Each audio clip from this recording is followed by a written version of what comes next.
Canet is your pole setter. We are underway here in Mandalika. Salas looks like he's made a poor start, a really poor start from that front row of the grid. Chantra immediately through on his inside. In fact, Chantra also through on Gonzalez as well. And it's Pedro Acosta who fires himself immediately to the front of this Mandalika Grand Prix. There's chaos a bit Lopez further back. One of them, I think. Couple of rides further back. Canet though back on the inside of Acosta as we go through turn 2. Yeah, Canet recognising straight away that he needs to get track position ahead of Pedro Acosta and make Acosta do the chasing. It was Lopez who was one of the riders down with Alberto Surra further back down the grid. So the pair of them are out of contention. Tony Arbolino is up 5 from 10th to 5th.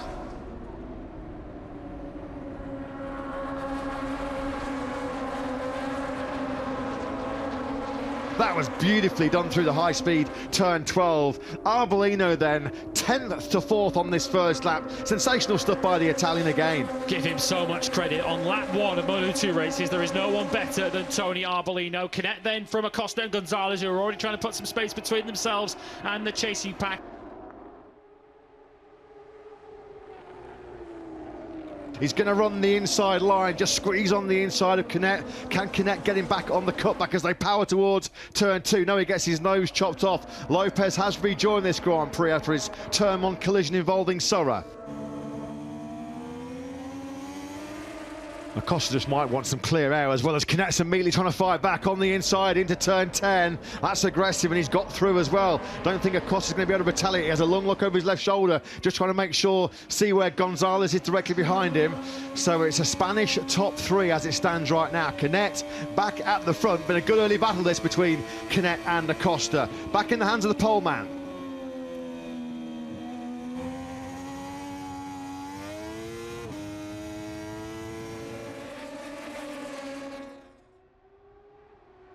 Fully in control of this year's World Championship, Pedro Acosta, but not fully fit coming into this Indonesian Grand Prix. Had a real fast crash on the inside of Canet, though, into the first corner. This time around, he does make a 6. Salac, which gone from bad to worse for the Czech rider, who had a real poor start from that rare front row of the grid, and he's crashed out early on here then as well for the Grazzini squad. He's trying to pick up that number 12 bike with the assistance of the marshals, but Acosta had that high-speed crash on Friday morning at turn 15. It's the last corner, isn't it? By Agura. Yeah.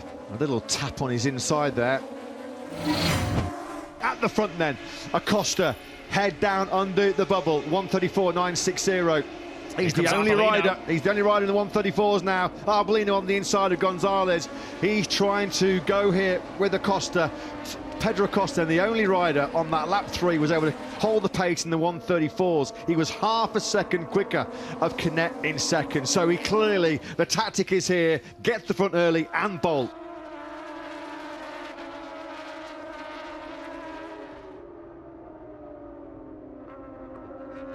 Aldeguer now on the inside of Gonzalez. Not a lot of room there, but what room there was, he took it. Yeah, Manuel Gonzalez finds himself in a rather familiar place right now. He's in P5 at this stage of the race, although Jake Dixon might be soon about to change that. Just goes to show that you've got to be decisive in these races. There was a brief opportunity there for Gonzalez to move through on Arbolino. As soon as that door was slammed in his face, he ended up losing 4th place to Aldeguer, who's shown good pace so far through this weekend, and he is certainly firmly a podium contender. Another fastest lap for Pedro Acosta, a 34.4.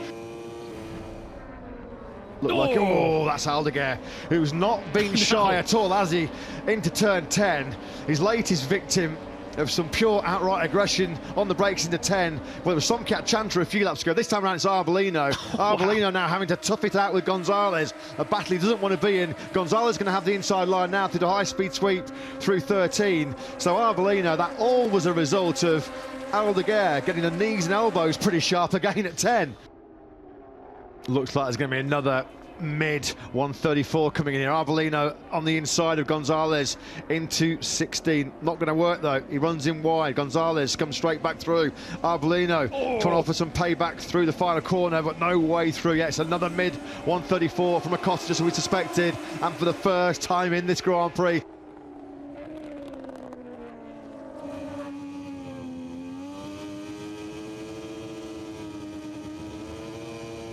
Moto2 once again just stretches clear in that first sector. As run on board with Dixon, is this time going to be the moment where he makes the move stick on Tony Arbolino. Arbolino will get the drive out of turn number 10, but Dixon is clear of any attack from the Italian, so that is now another point going out of the window for Tony Arbolino. He would now, as it stands, be 65 adrift of Pedro Acosta, with only 125 still to play for.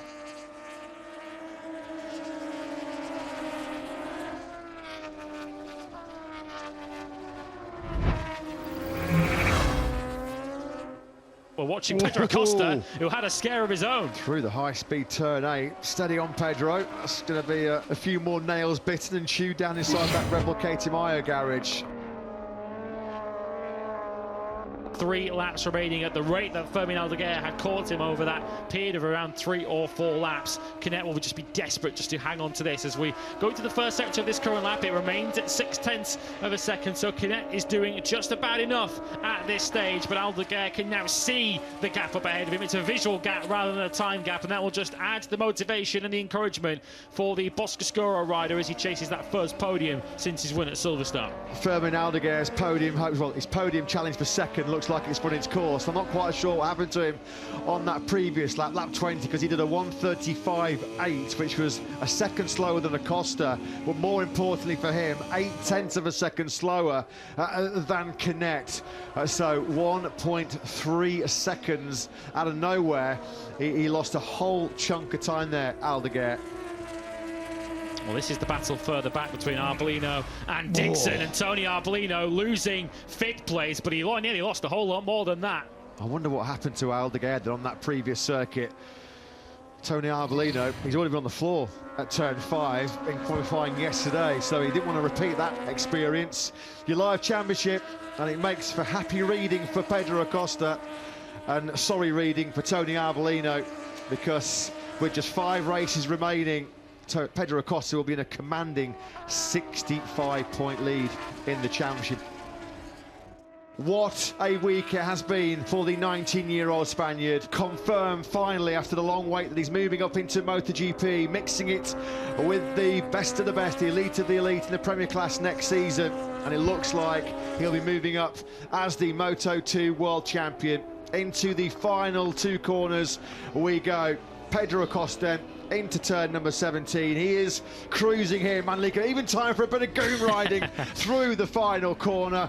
Pops the wheelie. It is a magnificent 7th victory of the season in Mandalika for runaway world champion leader Pedro Acosta. It's another 2nd place for poleman Aaron Canet, 13th for him. Fermin Aldeguer completes the podium. Jake Dixon had a sensational final lap.